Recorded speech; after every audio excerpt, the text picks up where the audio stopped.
Puro kabalbalan ka din yung upusin eh. Uy, Jimina. Ay, ano yun? Ay, naku.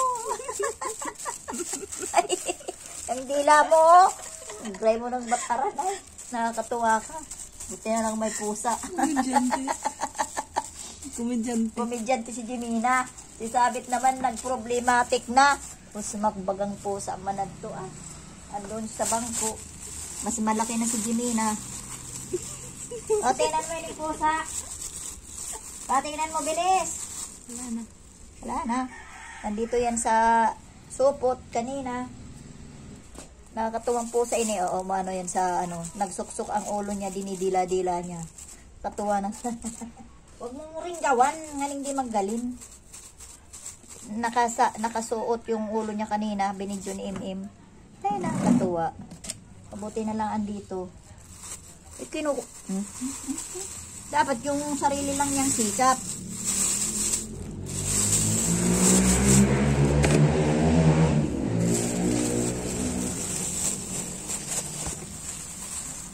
Alicia. Mina, ginanyan ka, Mina.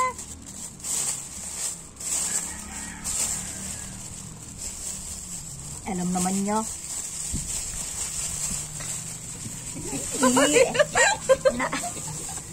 Ginaganyan ka din, ha?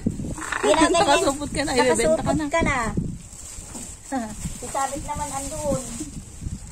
Kawawa naman na pusa, ayun. Oh, sari na naman ka pa iyan. Sakit sa ulo naman ang... Alam mo, Cardo, mas cute pa si Jimmy ng mukha sa iyo. Malamang ilang taon na yan, 4 na taon na yan. Ikaw, tiger. Hindi, ang mukha niya. Ito naman, para siyang ano, may kamukha. Sabi ni Papa mo si Ma'am Daisy. Ganun ang shape ng ng mukha. Si Jimena kasi cute. Parang iba ang mukha nito. Nakakatuwa.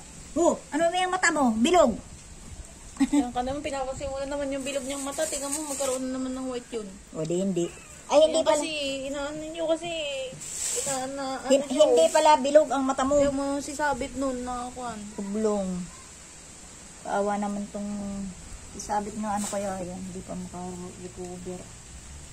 Pero nagkain na siya kanina. Kaso, aywan ko sino CR kanina doon. Inalis ko na nga. Ang iba palang amoy, ang biak na ano.